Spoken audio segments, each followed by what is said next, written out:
وعلیکم السلام۔ اصل میں بہت بڑے فتنے میں یہ پڑ گئے ہیں، اور ظاہری بات ہے جس طرح ہر مسلک کے علماء ہیں بڑے بڑے، وہ ان کو کسی نہ کسی طرح تسلیاں دیتے رہتے ہیں کہ تم شرک پر نہیں ہو، چاہے دوسرے تمہیں مشرک کہیں، کافر کہیں، جہنمی کہیں، جو مرضی کہیں، تم ایماندار ہو، تم بالکل جنتی ہو۔ یہی تسلیاں بریلوی دے رہے ہیں، اعلیٰ حضرت دے رہے ہیں، دیتے رہے ہیں اپنے مریدوں کو، عبد القادر جیلانی یہی دیتے رہے، یہی جناب دیوبند کی علماء دیتے رہے، سلفیوں اور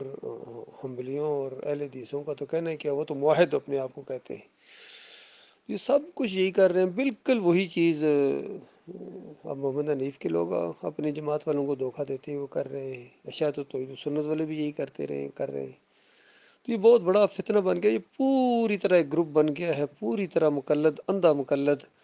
اور ایک فرقہ مسلک یہ ایک وجود میں آیا ہے، اور ذرہ برابر ان کے اوپر قرآن کا کوئی اثر نہیں ہوتا ہے، اور فہم و فراست سے بالکل آری ہیں۔ جس طرح یہ فاجون صاحب کی تقریر سنی ہے، دیکھیے پہلے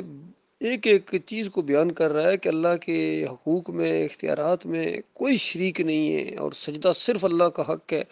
اس میں بال برابر بھی اگر کوئی کسی اور کی شرکت مانے گا تو وہ پکا کافر ہے، اس طرح فتوے لگا رہا ہے، اور اس کو ہوش نہیں ہے کہ یہ فتوے ان کے اوپر خود چپک رہے ہیں، یہ فتوے محمد حنیف کے اوپر جا رہے ہیں، کیونکہ جب تم کہہ رہے ہو کہ اس کے حق، اس کا یہ حق ہے کہ انسان اس کو سجدہ کریں، کسی اور کو نہ کریں،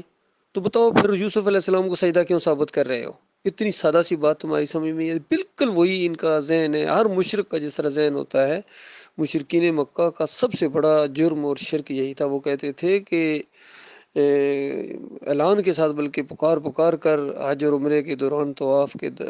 درمیان یہ کہتے تھے لا شریک اللہ، لا شریک، تیرا کوئی شریک نہیں، تیرا کوئی شریک نہیں، مگر جس کو تو نے خود بنا لیا۔ بالکل یہی فلسفہ ہے فاجون کا، محمد حنیف کا، قاری خلیل الرحمن کا، کہتے ہیں کوئی سجدہ نہیں کسی کو، کوئی سجدہ نہیں کسی کو، مگر جو خود اللہ تعالیٰ نے کروا دیا۔ یہ ان کا بڑا ڈرامہ سارا چل رہا ہے، یقین کیجئے، اور ان کے سارے لوگ اسی کو اب بیان کر رہے ہیں، اسی فتنے کے اندر پڑ گئے ہیں۔ ٹھیک ہے بھائی، کوئی اب ہم کیا کر سکتے ہیں، ہم نے جو بتانا تھا ان کو بتا دیا ہے، اور بتاتے رہیں گے،